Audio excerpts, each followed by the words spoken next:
আজকের রেসিপির সাথে আমার ইমোশন, আমার গল্প, আমার স্মৃতি, আমার ভালোবাসা, আমার ভালো লাগা সব কিছু জড়িয়ে আছে। ভর্তা রেসিপিটি না দেখলে মিস করবেন। যদিও খুবই সিম্পল বাট খেতে ভীষণ সুস্বাদু। একটি ভর্তা দিয়ে আপনি প্লেট ভরে ভাত খেতে পারবেন। আজকে আমি এই ভর্তা করতে গিয়ে আমার সব ধরনের স্মৃতি মনে পড়ে যাচ্ছিল। সব কিছুই শেয়ার করব। চলুন তাহলে রেসিপি দেখে নিই। আসসালামু আলাইকুম, হাই এভরিওয়ান, কেমন আছেন সকালে? আল্লাহর অশেষ রহমতে আমি বেশ ভালো আছি, আলহামদুলিল্লাহ। আজকে আমি ভর্তা করার জন্য প্রথমেই আমি নিয়ে নিচ্ছি চিংড়ি মাছ, বড় সাইজের 2টি। আপনারা চাইলে বেশি কম আপনাদের ইচ্ছে মতো ছোট বড় যে কোনো চিংড়ি দিয়ে করতে পারেন। আমি বড় সাইজের 2টো চিংড়ি মাছ নিয়ে নিয়েছি। আগে থেকে কেটে ধুয়ে পরিষ্কার করে রেখেছিলাম। এখন সামান্য তেল দিয়ে একটু সময় ধরে আমি এই মাছগুলো উল্টে পাল্টে খুব সুন্দর করে ভেজে নেব। খুব যদি চুলার আঁচটা বাড়িয়ে ভাজতে যান সেক্ষেত্রে কিন্তু মাছ আগে থেকেই রং চলে আসবে, কিন্তু ভেতরটা হবে না, সেক্ষেত্রে ভর্তা খেতে ভালো লাগবে না। আর এই পর্যায়ে কিন্তু চিংড়ির সাথে আমি কোনো ধরনের লবণ, হলুদ, মরিচ কোনো কিছুই অ্যাড করিনি। এই যে দেখুন, আমি খুব সুন্দর করে উল্টে পাল্টে সময় নিয়ে কিন্তু চুলার আঁচ মিডিয়াম আঁচে রেখে মাছগুলো ভেজে নিলাম। মাছ ভাজা হয়ে গেলে এগুলো উঠিয়ে নিয়ে আমি সেই একই প্যানের মধ্যে কিছু শুকনো মরিচ ভেজে নিব। আমি আমার পছন্দ অনুযায়ী বা আমি যেরকম ঝাল খেতে পারি সেই অনুযায়ী শুকনো মরিচ ভেজে নিব। তবে আপনারা যদি কম বেশি খেতে পারেন সেক্ষেত্রে আপনারাও বাড়িয়ে কমিয়ে নিতে পারেন। এই যে দেখুন, আমার মাছগুলো পারফেক্টলি ভাজা হয়ে গেছে। এবার এই মাছগুলো আমি প্যান থেকে উঠিয়ে নিয়ে সেই মরিচগুলো ভেজে উঠিয়ে নিচ্ছি। এই যে দেখুন, আমি একটা প্লেটে নিয়ে নিয়েছি। এবার এই চিংড়ি মাছের যে উপরে খোসা থাকে সেটা একটু ছাড়িয়ে এগুলো ফেলে দিব। এগুলো সহ আমি ভর্তা করব না, তবে এগুলো সহই অনেকে ভর্তা করে। এই যে দেখুন, ফেলে দিচ্ছি।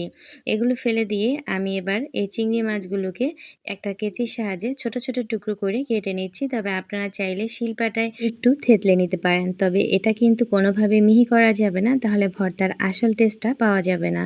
খুব ছোট ছোট করে কেটে নেওয়া হয়ে গেলে আমি এই যে শুকনো মরিচ ভেজে রেখেছিলাম সেগুলো থেকে বোটা ছাড়িয়ে নিয়ে আমি এখানে লবণ দিয়ে মাখিয়ে নিব। তারপরে পেঁয়াজ দিয়ে মাখিয়ে ধনেপাতা দিয়ে খুব সুন্দর করে হাত দিয়ে ডলে ডলে কষলে কষলে ভর্তাটা করে নিতে হবে। যদি আপনাদের হাত জ্বালা করে সেক্ষেত্রে আপনারা আগে থেকে হাতে তেল মাখিয়ে নিতে পারেন কিংবা গ্লাভস পরে নিতে পারেন। কিন্তু ভর্তা কিন্তু হাত দিয়েই করতে হবে। শিলপাটায় যদি বেটে করেন তাহলেও আসল টেস্ট আপনারা পাবেন না। এবার বলি আমার এই ভর্তার সাথে কেন এত গল্প স্মৃতি রয়েছে। প্রথম কথা হচ্ছে, এই ভর্তাটা আমার বোন, ভাই, আমার মা, বাবা সবাই খুব পছন্দ করে।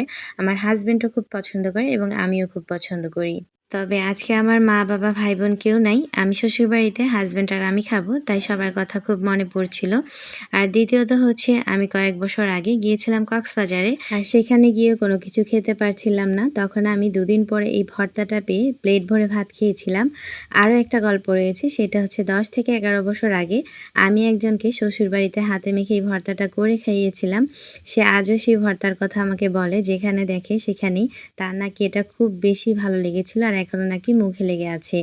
এই যে দেখুন ভর্তার ফাইনাল লুক। দেখতে কতটা ইয়ামি লাগছে তাই না? খেতে কিন্তু ভীষণ সুস্বাদু হয়েছিল। আমি আজকে এই ভর্তা দিয়ে পেট ভরে ভাত খাচ্ছিলাম আর আপনার ভাইয়াকে বলছিলাম, আমার এই ভর্তার সাথে দেখছো কত কত আবেগ স্মৃতি জড়িয়ে রয়েছে। সেও বলছিল আমার মাও এরকম আমাদের জন্য এই ভর্তাটা করতো। আসলে এই ভর্তাটা খুবই টেস্টি। আমার এই ভর্তা রেসিপি বা গল্প আপনাদের কাছে যদি ভালো লাগে তাহলে লাইক, কমেন্ট, শেয়ার করে অন্যদেরকে দেখার সুযোগ করে দিবেন। একটু হলেও আমি উপকৃত হব। আর সেই সাথে আপনাদেরকে আরও ভালো ভালো রেসিপি করে দিতে উৎসাহিত হব। এই যে দেখুন, আমি কিন্তু ভাত খাওয়া শুরু করে দিয়েছি। আপনারা একবার হলেও ট্রাই করবেন। আর কেমন হলো না হলো অবশ্যই কমেন্টস করে জানাবেন। আজকের মতো বিদায় নিচ্ছি। সকলে ভালো থাকবেন, আমার জন্য দোয়া করবেন। আল্লাহ হাফেজ।